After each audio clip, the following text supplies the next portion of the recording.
सीधे पंजिम गोवा से, जहां पर इस वक्त 40 सीटों के लिए मतदान चल रहा है, लेकिन सबका फोकस इस वक्त यूपी बना हुआ है, जहां दूसरे चरण का 55 सीटों पे मतदान चल रहा है।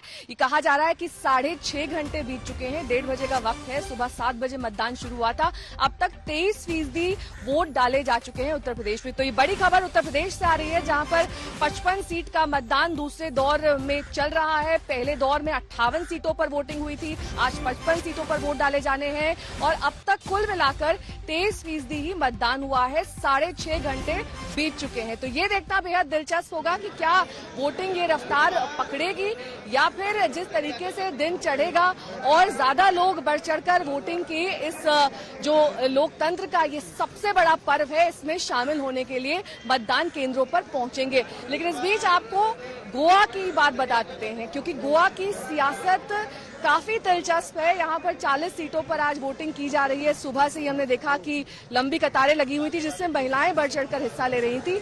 लेकिन गोवा को लेकर आज प्रधानमंत्री ने भी कई अहम बातें कही। उन्होंने कहा कि टीएमसी यहाँ पर जानबूझकर उतरी है, टीएमसी का कोई अस्तित्व नहीं है, वो सिर्फ हिंदू वोट काटना चाहती है, यही वजह है कि टीएमसी मैदान में उतर आई है। लेकिन मुकाबला त्रिकोणीय है यहाँ पर और बीजेपी चाहती है कि वो यहाँ से हैट्रिक लगाए, वहीं कांग्रेस ये चाहती है कि एंटी इनकम्बेंसी फैक्टर का उसको फायदा मिल सके।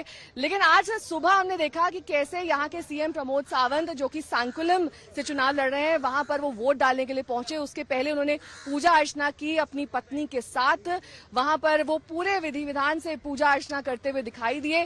प्रमोद सावंत तो पूरे कॉन्फिडेंट हैं, पूरे आत्मविश्वास से लबरेज है। उनका ये कहना है कि एक बार फिर से बीजेपी सत्ता में वापसी कर रही है गोवा में। लेकिन क्या एक बार फिर से वही स्थिति, वही सियासत हम दोबारा देखेंगे जो 2017 में गोवा में दिखाई देगी, या फिर दो नई पार्टी के आने से यहाँ पर समीकरण बदल गए हैं? तृणमूल कांग्रेस अब अपना यहाँ पर किस्मत आजमा रही है, साथ ही आम आदमी पार्टी को भी यहाँ पर एक स्ट्रांग पार्टी के तौर पर देखा जा रहा है। लेकिन इस बीच गोवा में अब भी मतदान हो रहा है। सुबह 7 बजे से ही मतदान की प्रक्रिया शुरू हो चुकी थी और हमने देखा था कि कैसे गोवा में उत्पल पर्रिकर, जो कि मनोहर पर्रिकर के बेटे हैं, उनका भी नाम जोर शोर से सामने आ रहा है, खासतौर पर पंजिम से, जहां से वो कैंडिडेट हैं। उनके मुकाबले वहां पर किस तरीके से दोनों के बीच में लड़ाई देखी जा रही है, क्या कुछ कहा है प्रमोद सावंत ने, ये आपको सुनवा देते हैं।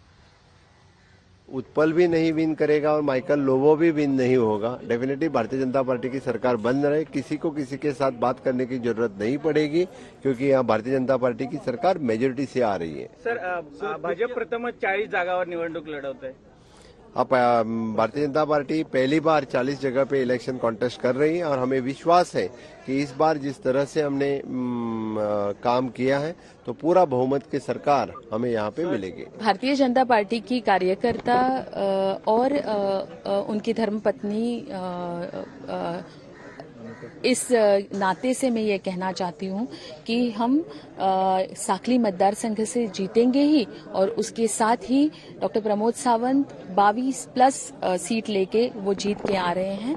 और इसी विश्वास पे हम कह रहे हैं, क्योंकि हर एक मतदाता को भारतीय जनता पार्टी पे विश्वास है और उन सभी लोगों को एक स्थिरता और विकास देने वाली सरकार, डबल इंजन वाली सरकार चाहिए। सो इसीलिए मुझे लगता है कि भारतीय जनता पार्टी को वो वोट करें।